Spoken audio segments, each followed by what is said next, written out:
Sir, credit cards ज्यादातर लोग नहीं लेना चाहते। टारगेट्स अचीव करना बहुत मुश्किल हो जाता है। मैनेजर साहब, अरे कस्टमर को बोतल में उतारना पड़ता है।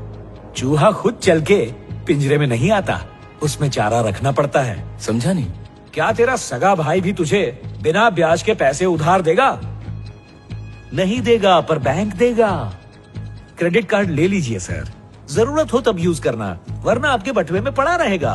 देखना वो जरूर खरीदेंगे। अगर वो 50 दिनों में पैसे नहीं लौटाए तो 36% इंटरेस्ट लगता है और इंटरेस्ट बढ़ता जाता है। 3 महीनों में रकम दुगनी हो जाती है। क्या ये उन्हें बताना जरूरी नहीं?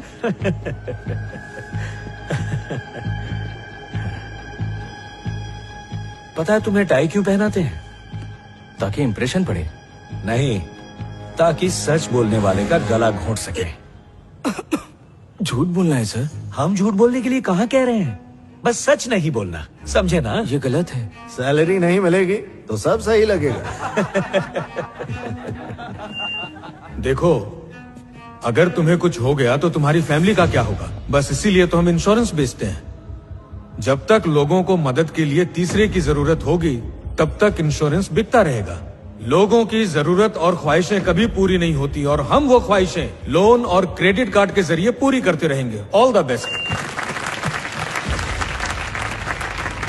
प्रेम, उस लड़के को दूसरे प्रोसेस में डालो। अगर वो फिर भी ना कर पाए तो उसे निकाल दो। Okay sir. एम्प्लॉयज को इंसेंटिव का लॉलीपॉप देकर ललचाओ और अपना काम निकलवाओ, तभी हम अपना टारगेट पूरा कर पाएंगे। Done sir. टारगेट्स ने बैंड बजा कर रखी हुई है। क्या हुआ? तेरा मुंह क्यों उतरा है? ये प्रोसेस में प्रॉब्लम हो रही थी, म्यूचुअल फंड्स में ट्रांसफर कर दिया। तो अब अपर मिडिल क्लास को टारगेट करेगा? हमारी बैंक में जिन जिन का अकाउंट है उनकी लिस्ट दी है मुझे। तो देर किस बात की भाई? लिस्ट उठा, फोन घुमा, अगले साल बेस्ट एम्प्लॉय का अवार्ड हमें ही मिलेगा। साथ में गोवा जाएंगे भाई। नमस्ते सर, मैं योर बैंक के रिलाय म्यूचुअल फंड से बोल रहा हूँ। अगर आप अपने पैसे हमारे म्यूचुअल फंड्स में लगाते हैं तो अगले 4 सालों में आपके पैसे दुगने हो जाएंगे। 25% रिटर्न से सर डबल हो जाएंगे सर। इस बात की गारंटी मेरी, भरोसा रखिए सर। इस साल के best employee of the year का अवार्ड जाता है दोराईपट्टनम ब्रांच से मिस्टर केविन को। लिमिट के बाहर लोन देने की वजह से 3 बैंक हुए बैंकरप्ट। योर बैंक के रिलाय म्यूचुअल फंड्स भी हो गए बैंकरप्ट। उन 25,000 करोड़ रुपयों का क्या हुआ जो 5 लाख कस्टमर्स के थे? सीबीआई इस पर अभी जांच कर रही है। अरे ये न्यूज वाले क्या बोल रहे हैं? तुम्हारे बोलने पर मैंने पैसे डाले थे। बेटा, तुमने कहा था ना मुझे अपना बेटा समझकर मुझे पैसे दे दो।